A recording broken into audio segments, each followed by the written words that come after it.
chapter 23. When David was told, "Look, the Philistines are fighting against Keilah and are looting the threshing floors," he inquired of the Lord, saying, "Shall I go and attack these Philistines?" The Lord answered him, "Go, attack the Philistines and save Keilah." But David's men said to him, "Here in Judah we are afraid. How much more then if we go to Keilah against the Philistine forces?" Once again David inquired of the Lord, and the Lord answered him, "Go down to Keilah, for I am going to give the Philistines into your hand." So David and his men went to Keilah, fought the Philistines, and carried off their livestock. He inflicted heavy losses on the Philistines and saved the people of Keilah. Now Abiathar, son of Ahimelek, had brought the ephod down with him when he fled to David at Keilah. Saul was told that David had gone to Keilah, and he said, "God has delivered him into my hands, for David has imprisoned himself by entering a town with gates and bars." And Saul called up all his forces for battle to go down to Keilah to besiege David and his men. When David learned that Saul was plotting against him, he said to Abiathar the priest, "Bring the ephod." David said, "Lord, God of Israel, your servant has heard definitely that Saul plans to come to Keilah and destroy the town on account of me. Will the citizens of Keilah surrender me to him? Will Saul come down as your servant has heard? Lord, God of Israel, tell your servant." And the Lord said, "He will." Again David asked, "Will the citizens of Keilah surrender me and my men to Saul?"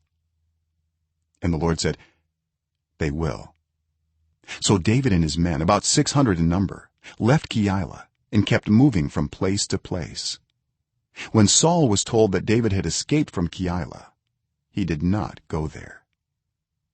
David stayed in the wilderness strongholds and in the hills of the desert of Ziph. Day after day Saul searched for him, but God did not give David into his hands. While David was at Horesh in the desert of Ziph, he learned that Saul had come out to take his life. And Saul's son Jonathan went to David at Horesh and helped him find strength in God. "Don't be afraid," he said.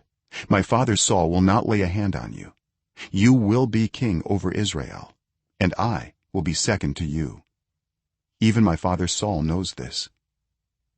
The two of them made a covenant before the Lord. Then Jonathan went home, but David remained at Horesh.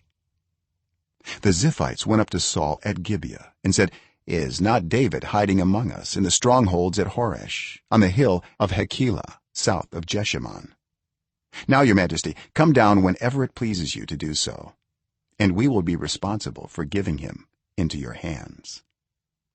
Saul replied, "The Lord bless you for your concern for me. Go and get more information. Find out where David usually goes and who has seen him there. They tell me he is very crafty. Find out about all the hiding places he uses and come back to me with definite information. Then I will go with you. If he is in the area, I will track him down among all the clans of Judah." So they set out and went to Ziph ahead of Saul. Now David and his men were in the desert of Maon, in the Arabah south of Jeshimon. Saul and his men began the search, and when David was told about it, he went down to the rock and stayed in the desert of Maon. When Saul heard this, he went into the desert of Maon in pursuit of David. Saul was going along one side of the mountain, and David and his men were on the other side, hurrying to get away from Saul. As Saul and his forces were closing in on David and his men to capture them, a messenger came to Saul, saying, "Come quickly, the Philistines are raiding the land." Then Saul broke off his pursuit of David and went to meet the Philistines. That is why they call this place Selah Hamalekoth. And David went up from there and lived in the strongholds of En-gedi.